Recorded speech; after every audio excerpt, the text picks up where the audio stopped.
Hello friends, welcome to knowledge world. આજના વિડીયોમાં જોવાના છે આપણે 5 એપ્રિલ 2026ના ડેલી કરંટ અફેર્સ, જેમાં આજના દિવસના ખૂબ જ અગત્યના પ્રશ્નો અને સાથે સાથે તેને રિલેટેડ ટોપિક વિશે પર ચર્ચા કરીશું. તો આજના વિડીયોમાં આપણે ચંદ્ર પર માનવયુક્ત મિશન આર્ટેમિસ 2ની વાત કરીશું. યામાહા મ્યુઝિક ઇન્ડિયાના જે બ્રાન્ડ એમ્બેસેડર બન્યા છે તેના વિશે આપણે વાતચીત કરીશું.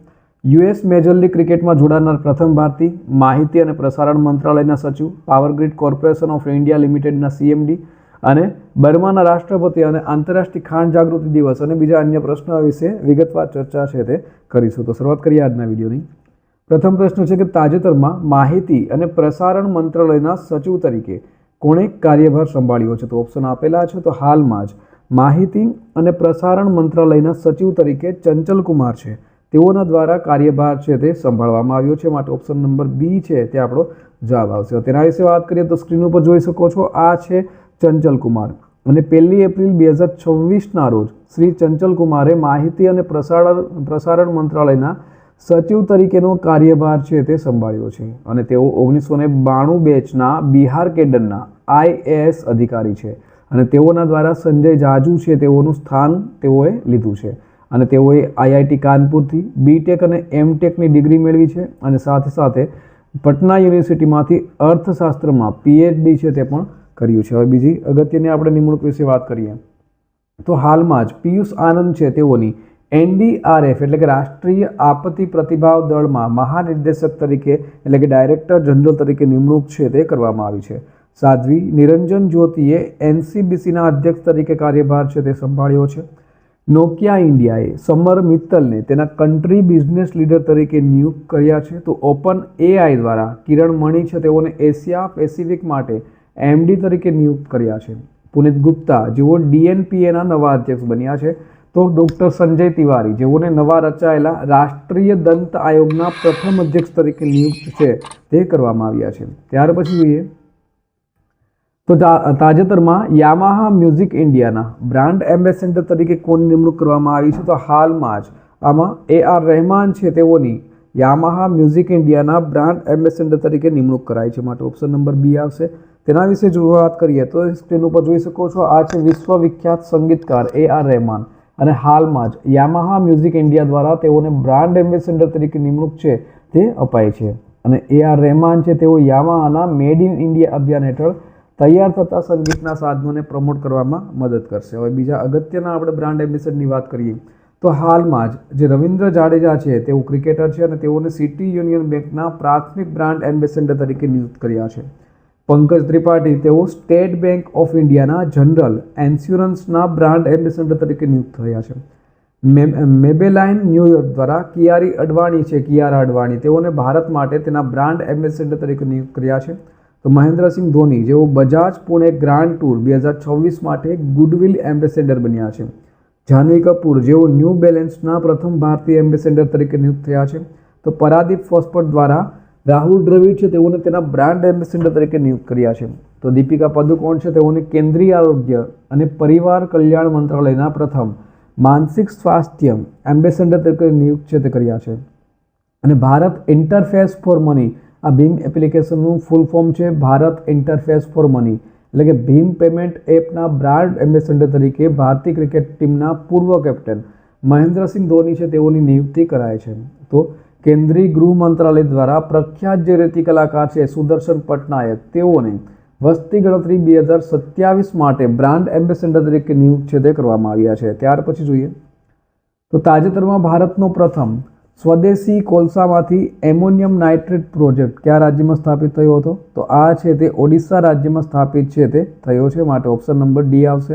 તેના વિશે વાત કરીએ તો ભારતનું જે પ્રથમ સ્વદેશી કોલસામાંથી એમોનિયમ નાઇટ્રેટ પ્રોજેક્ટ છે તે ઓડિશાના ઝારસુગુડા જિલ્લાના લખનપુર ખાતે સ્થાપવામાં આવ્યો છે. અને આ જે પ્લાન્ટ છે તે દરરોજના 2000 ટન એમોનિયમ નાઇટ્રેટ છે તેનું ઉત્પાદન કરવાની ક્ષમતા ધરાવે છે.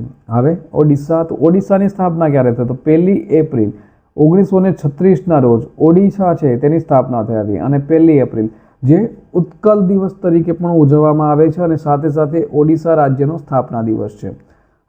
તેના હાલના રાજ્યપાલ છે કંભમપતિ હરિબાબુ અને મુખ્યમંત્રી છે મોહન ચરણ માઝી. નેક્સ્ટ જોઈએ હવે ઓડિશાના મુખ્ય પોઈન્ટની વાત કરીએ તો હાલમાં જ જે કુસુમપુર છે ઓડિશાનું, તેને પ્રથમ સ્માર્ટ ગામ તરીકે જાહેર છે તે કરવામાં આવ્યું છે. આ મોસ્ટ આઈએમપી છે. ત્યાર પછી જોઈએ તો 2028 વર્લ્ડ ઇન્ડોર એથ્લેટિક ચેમ્પિયનશિપ છે તે ભુવનેશ્વરમાં યોજાશે અને નીતિ આયોગ દ્વારા જાહેર કરાયેલ ફિસ્કલ હેલ્થ ઇન્ડેક્સ એટલે કે FHI 2026માં ઓડિશા છે તેમાં પ્રથમ ક્રમાંક ઉપર છે. શાળા અને શિક્ષણ અને સાક્ષરતા વિભાગે ભુવનેશ્વરમાં યુડાઇસ પ્લસ પર રાષ્ટ્રીય પરિષદ છે તેનું આયોજન કર્યું છે. ઉનાળા પહેલાં ઓડિશાએ ઉચ્ચ શિક્ષણ સંસ્થાઓ માટે હીટવેવ મેનેજમેન્ટ SOP છે તે બહાર પાડ્યો છે. ત્યાર પછી જોઈએ તો તાજેતરમાં કયા દેશની અવકાશ એજન્સીએ ચંદ્ર પર માનવયુક્ત મિશન આર્ટેમિસ 2 લોન્ચ કર્યું છે? તો હાલમાં જ આ જે મિશન છે તે અમેરિકા દ્વારા લોન્ચ કરાયું છે, માટે ઓપ્શન નંબર A આવશે. તેના વિશે વાત કરીએ તો અમેરિકાની જે અવકાશ એજન્સી છે નાસા, અને તેઓએ ચંદ્ર પર માનવયુક્ત મિશન આર્ટેમિસ 2 છે તે લોન્ચ કર્યું છે અને આ મિશન છે તે 1 એપ્રિલ 2026ના રોજ ફ્લોરિડાના કેનેડી સ્પેસ સેન્ટરથી લોન્ચ કરવામાં આવ્યું છે. આ જે મિશન છે તે 10 દિવસનું છે, જેમાં અવકાશ યાત્રીઓ છે તે ચંદ્રની સપાટી પર ઉતર્યા વગર તેની પરિક્રમા કરી અને પૃથ્વી પર સુરક્ષિત રીતે પરત ફરશે. હવે વાત કરીએ આપણે નાસાની, તો નાસા છે તે અમેરિકાની સ્પેસ એજન્સી છે અને તેનું ફૂલ ફોર્મ શું છે? તો તેનું ફૂલ ફોર્મ છે the national aeronautics and space administration. તેની સ્થાપના ક્યારે થઈ હતી? તો નાસા છે તેની સ્થાપના 29 જુલાઈ 1958માં તેની સ્થાપના થઈ હતી અને તેનું મુખ્ય મથક છે તે વોશિંગ્ટન DCમાં આવેલું છે. અને આપણી જે સ્પેસ એજન્સી છે ભારતની તે છે ISRO. નેક્સ્ટ જોઈએ, હવે તેના વિશે અગત્યના પોઈન્ટ વિશે વાત કરીએ તો હાલમાં જ USA મોન્ટાનાના મહાત્મા ગાંધીનું પ્રતિમાનું અનાવરણ છે તે કર્યું છે. ત્યાર પછી જોઈએ તો USA દ્વારા યેલોસ્ટોન નેશનલ પાર્કમાં વિશ્વનો સૌથી મોટો એસિડિક ગીઝર ઇચિનસ છે તે ફાટી નીકળ્યો છે. USA દ્વારા ઈરાન સામે ઓપરેશન એપિક ફ્યુરી છે તે શરૂ કર્યું છે. આ પણ આપણા માટે IMP છે. તો ઈરાન સામે કયું ઓપરેશન શરૂ કરવામાં આવ્યું છે? તો કે ઓપરેશન એપિક ફ્યુરી. ત્યાર પછી જોઈએ તો USA દ્વારા USA સૈન્યએ પ્રથમ વખત પરમાણુ માઇક્રો રિએક્ટરને એરલિફ્ટ છે તે કર્યું છે. નેટવર્ક રેડીનેસ ઇન્ડેક્સ 2025માં અમેરિકા છે તે આમાં ટોચ ઉપર છે અને વિશ્વનું પ્રથમ ખાનગી અવકાશ મથક હેવન 1 USમાં બનાવવામાં આવી રહ્યું છે અને USA ભારતને પેક્સ સિલિકામાં જોડવા માટે આમંત્રણ છે તે પણ આપ્યું છે. તાજેતરમાં આંતરરાષ્ટ્રીય ખાણ જાગૃતિ દિવસ ક્યારે ઉજવવામાં આવ્યો? તો દર વર્ષે આ દિવસ છે તે 4 એપ્રિલના રોજ ઉજવાય છે, માટે ઓપ્શન નંબર D આવશે. તેના વિશે વાત કરીએ તો international day four mine awareness. તો આંતરરાષ્ટ્રીય ખાણ જાગૃતિ દિવસ છે તે દર વર્ષે 4 એપ્રિલના રોજ ઉજવવામાં આવે છે અને આ વર્ષની થીમ હતી શાંતિમાં રોકાણ કરો અને ખાણ કાર્યવાહીમાં રોકાણ કરો. અને આ જે દિવસ છે તે 8 ડિસેમ્બર 2005ના રોજ સંયુક્ત રાષ્ટ્ર મહાસભા દ્વારા દર વર્ષે 4 એપ્રિલને આ દિવસ તરીકે ઉજવવાની જે જાહેરાત છે તે 8 ડિસેમ્બર 2005ના રોજ કરવામાં આવી હતી. ત્યાર પછી જોઈએ તો તાજેતરમાં US મેજર લીગ ક્રિકેટમાં જોડાનારા પ્રથમ ભારતીય કોણ બન્યું છે? તો બન્યા છે તેઓ રવિચંદ્રન અશ્વિન. હવે તેના વિશે વાત કરીએ તો સ્ક્રીન ઉપર જોઈ શકો છો, આ છે ભારતીય of spinner cricketer Ravichandran Ashwin અને તેઓ US મેજર લીગ ક્રિકેટમાં જોડાનાર પ્રથમ ભારતીય આંતરરાષ્ટ્રીય ખેલાડી છે તે બની ચૂક્યા છે અને અશ્વિને MLCની સેન ફ્રાન્સિસ્કો યુનિકોર્ન્સ છે તેની ટીમ સાથે 2026ની સિઝન માટે જે કરાર છે તે કરેલા છે.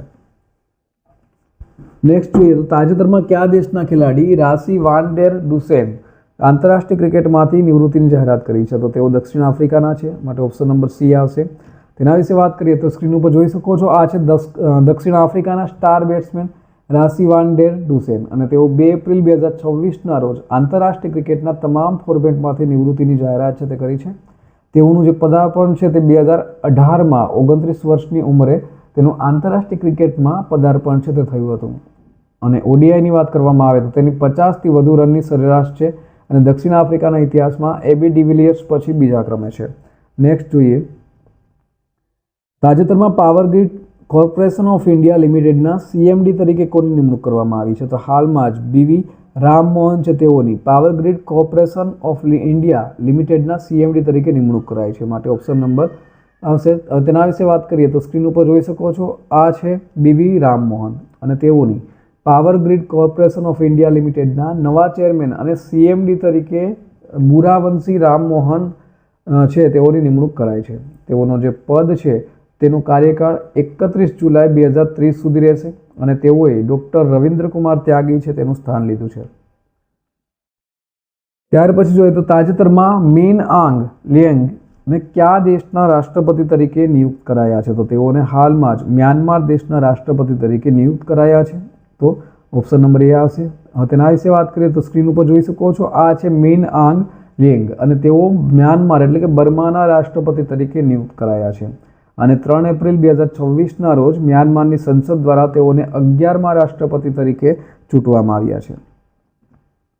ત્યાર પછી જોઈએ તો ભારતે તાજેતરમાં કયા દેશને માનવતાવાદી સહાય તરીકે 1000 મેટ્રિક ટન ચોખાનો માલ મોકલ્યો છે? તો હાલમાં જ ભારત દ્વારા બુર્કિના ફાસો છે તેઓને આ જે સામાન છે તે મોકલવામાં આવ્યો છે, માટે ઓપ્શન નંબર એ આવશે. તેના વિશે જોઈએ તો ભારતે પશ્ચિમ આફ્રિકાનો જે દેશ છે બુર્કિના ફાસો અને તેઓને માનવતાવાદી સહાય તરીકે 1000 મેટ્રિક ટન ચોખાનો જે જથ્થો છે તે મોકલ્યો છે અને આ સહાયનો મુખ્ય હેતુ છે બુર્કિના ફાસોમાં જે સંવેદનશીલ સમુદાયો છે અને આંતરિક રીતે વિસ્થાપિત વ્યક્તિઓ માટે ખાદ્ય સુરક્ષા સુનિશ્ચિત કરવાનો છે. ત્યાર પછી જોઈએ તો તાજેતરમાં UIDAIએ અધિકૃત આધાર કેન્દ્રોના સ્થાનો દર્શાવવા માટે કોની સાથે કરાર પર હસ્તાક્ષર કર્યા છે? તો હાલમાં જ મેપ માય ઇન્ડિયા છે તેઓની સાથે આ જે કરાર પર હસ્તાક્ષર છે તે કરવામાં આવ્યા છે, માટે ઓપ્શન નંબર એ આવશે. તેના વિશે વાત કરીએ તો UIDAI પહેલાં તો એનું ફૂલ ફોર્મ શું છે?